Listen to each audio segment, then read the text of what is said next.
जीवन का सबसे बड़ा सत्य मृत्यु है, जिसको कोई टाल नहीं सकता।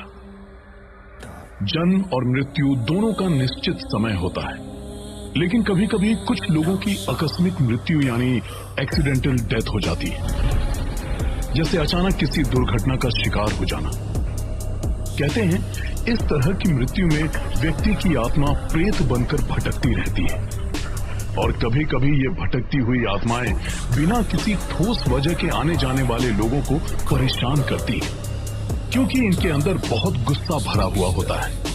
ये आत्माएं तब तक सांसारिक मोह माया से मुक्त नहीं होती जब तक ये अपनी ही तरह दूसरे लोगों को भी अपने जैसे हादसे का शिकार नहीं बना देती। ऐसी ही एक भटकती प्रेत आत्मा का शिकार बनते हैं मुंबई में रहने वाले दो दोस्त, विभोर और निखिल।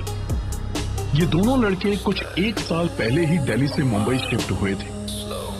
दोनों ही मुंबई की एक एडवर्टीजमेंट कंपनी में काम करते थे और एक साथ रहते थे। अक्सर दोनों एड शूट के लिए मड आइलैंड जाया करते थे। मुंबई में मड आइलैंड एक ऐसी जगह है जहां रात को बहुत लोगों ने भटकती प्रेत आत्माओं को देखा है।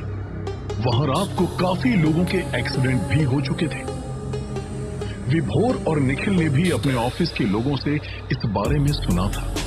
इसी वजह से जब कभी एड शूट की नाइट शिफ्ट मड में लगती है तो वहां कोई भी जाने के लिए तैयार नहीं होता था।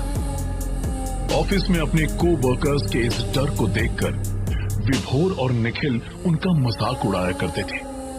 एक दिन दोनों शूट से रात के 1 बजे वापस आ रहे होते हैं, तभी विभोर को एक लड़की लिफ्ट मांगते हुए हाथ हिलाती हुई दिखती है।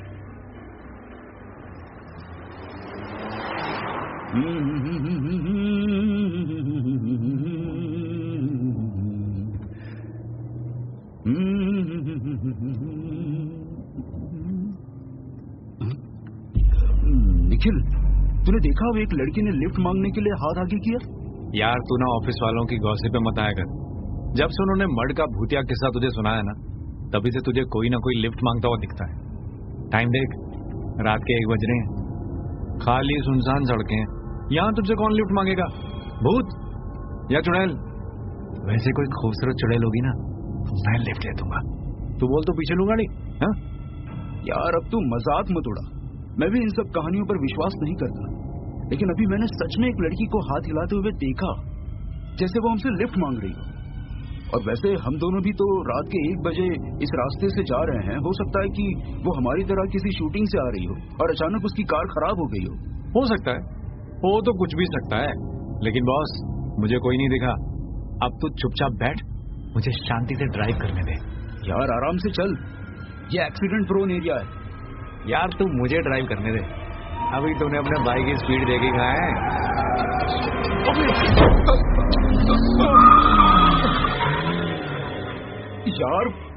यार कार के नीचे कोई आ गया। मैंने पहले ही कहा था तुझसे कि स्पीड कम कर, तू सुनता नहीं है। अब कुछ नहीं, जस्ट कूल डाउन। अरे ये जंगल है, कोई जानवर होगा, इंसान नहीं। मैं गाड़ी बैक करता हूं।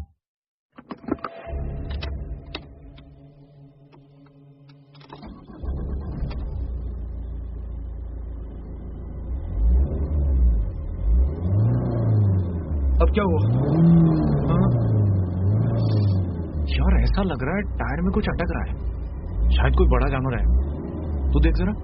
हाँ मैं देखता हूँ।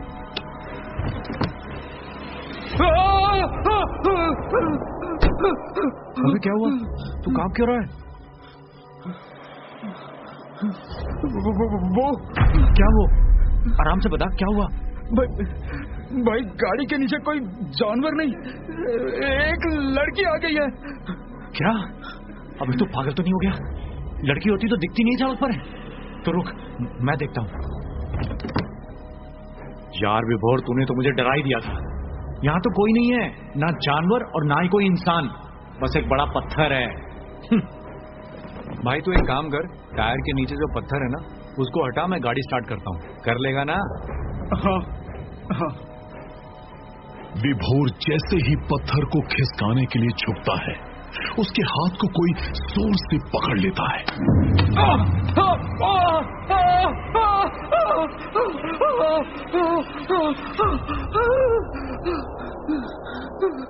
वो झुक कर देखता है तो एक लड़की वहां लेटी हुई है। वो उसको इशारे से अपने आप को निकालने के लिए कहती है। ये वही लड़की है जिसको उसने पहले लिफ्ट मांगते हुए देखा था। विभोर अपना हाथ छुड़ाकर ऊपर उठता है और उसके हाथ में एक पत्थर होता है। विभोर उस पत्थर को सड़क में जोर से पटक देता है और गाड़ी के अंदर बैठकर कांपने लगता है।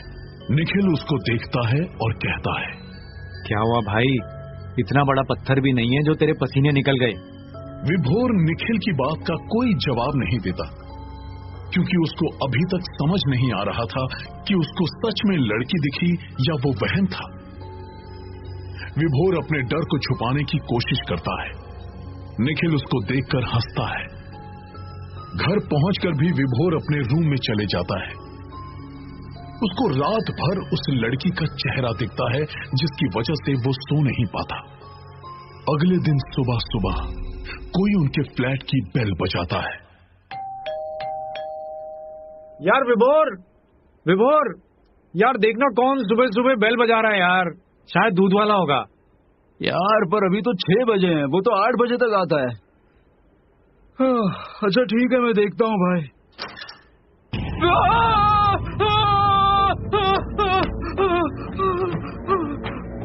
अबे क्या हुआ? इतनी जोर से क्यों चिल्ला रहा है? भाई मैंने फिर से उस लड़की को देखा। अरे कौन सी लड़की यार? अरे वही जो कल रात को कार के नीचे मुझे दिखी थी।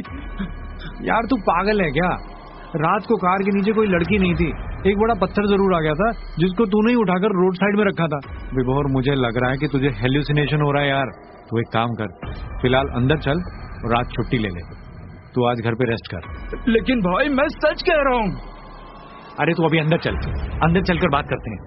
निखिल को विभोर की बात पर इसलिए विश्वास नहीं होता क्योंकि वो लड़की सिर्फ विभोर को ही दिख रही थी।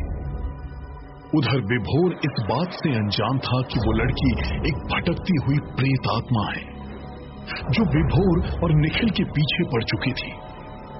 निखिल के ऑफिस जाने के बाद विभोर सो जाता है। उसको कई बार ऐसा लगता है जैसे कोई उसके साथ लेटा हुआ है।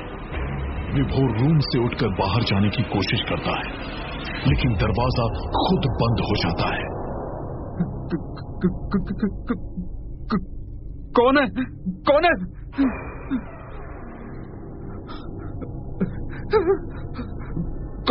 कौन है? कौन है दरवाजे के पीछे?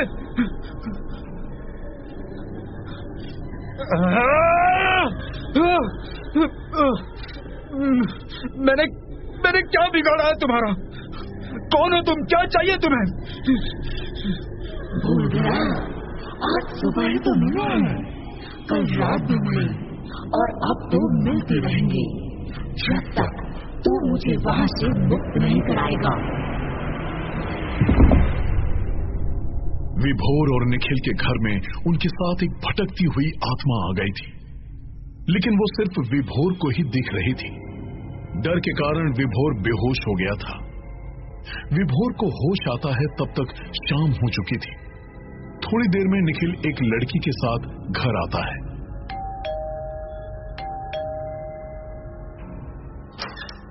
कितना टाइम लगाता है तू दरवाजा खोलने में? इशिका, ये विभोर है। कल शूट में ये भी हमारे साथ रहेगा। हाय विभोर।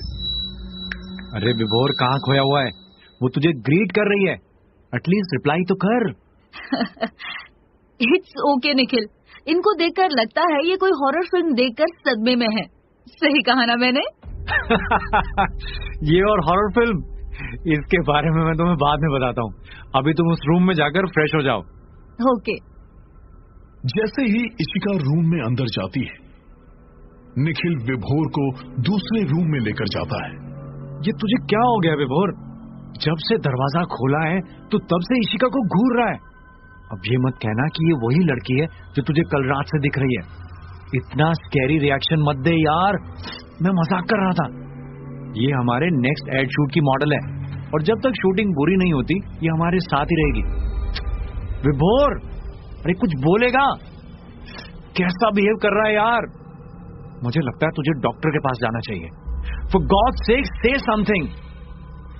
यार मैं कोई ड्रामा नहीं कर रहा हूँ। हो सकता है कि तू ठीक बोल रहा है, क्योंकि मुझे ये लड़की भी उसी लड़की की शक्ल की लग रही है। और आज तेरे जाने के बाद भी मुझे वो लड़की दिखी थी, फिर अचानक गायब हो गई। I mean, I don't know what to say, but मैं सुबह डॉक्टर के पास जाता हूँ। ये सही बात की ना तूने। अच्छा अब तू रिलैक्स कर, मैं इशिका से स्क्रिप्ट डिस्कस करके आता हूँ। विभोर अपने रूम में सोने चला जाता है। करीब 12 बजे उसको महसूस होता है कि उसके बेड में कोई उसके साथ लेटा हुआ है, और तभी एक हाथ उसके हाथ को जोर से पकड़ लेता है। विभोर लाइट ऑन करता है। कौन है? कौन है?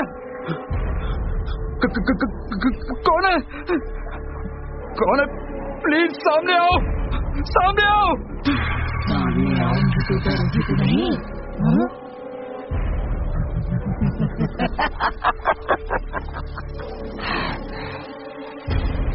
भटकती हुई आत्मा की आवाज सुनकर विभोर तुरंत निखिल को बुलाने के लिए मुंह खोलता ही है कि 2 हाथ उसका गला घोटने के लिए आगे बढ़ते हैं। विभोर जोर से चिल्लाता है। उसको इशिका का चेहरा दिखता है। विभोर अपने रूम से भागते हुए बाहर आता है। वहां निखिल और इशिका बैल्कनी में खड़े हुए बातें कर रहे होते हैं। इशिका विभोर को देखती है और निखिल को धक्का देने के लिए हाथ आगे करती है। विभोर तुरंत भागता हुआ बैल्कनी में जाता है, लेकिन निखिल और इशिका दोनों ही वहां से गायब हो जाते हैं। विभोर सारे घर में निखिल को ढूंढता है, लेकिन उसको कोई नहीं मिलता। और तभी विभोर को कुछ अजीब सी आवाजें आती हैं। अगर अपने दोस्त को जिंदा देखना चाहता है तो अभी के अभी मुझे उसी रास्ते में मिल जहाँ तूने मुझे पहली बार देखा था। और सुन, ज्यादा देरी मत करना, नहीं तो तेरा दोस्त जिंदा नहीं मिलेगा।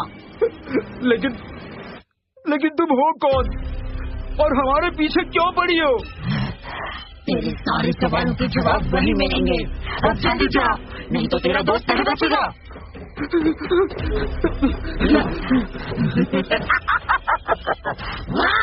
जल्दी भाग। विभोर तुरंत मड आइलैंड के लिए निकल जाता है और उसी रोड में पहुंच जाता है जहां विभोर को 2 दिन पहले इशिका दिखी थी। वहीं रोड साइड में पत्थर के पास निखिल बैठा हुआ है। यार तू ठीक है ना? हाँ, इशिका कहाँ है? इशिका कहाँ है? विभोर तू यहाँ क्यों आया? मैं तुझे लेने आया हूँ, तुझे पता है? हाँ मुझे सब पता चल गया। जो तुझे इतने दिनों से लड़की दिख रही थी ना, वो इशिका ही थी। वो एक भटकती हुई आत्मा है। काश मैंने तेरी बातों पर विश्वास कर लिया होता यार। तो अब तो तुझे समझ आ गया ना? हाँ, तो अब घर चल, जल्दी चल। बहुत देर हो गई यार, अब मैं नहीं जा सकता। निखिल ये सब क्या बोल रहा है तू? अब तो तुझे सच पता चल गया ना? चल उठ और चल अब। विभोर सामने देख, मेरी लाश। मैं मर चुका हूँ। तू अपनी जान बचा। तू जितनी जल्दी हो यहाँ से चला जा।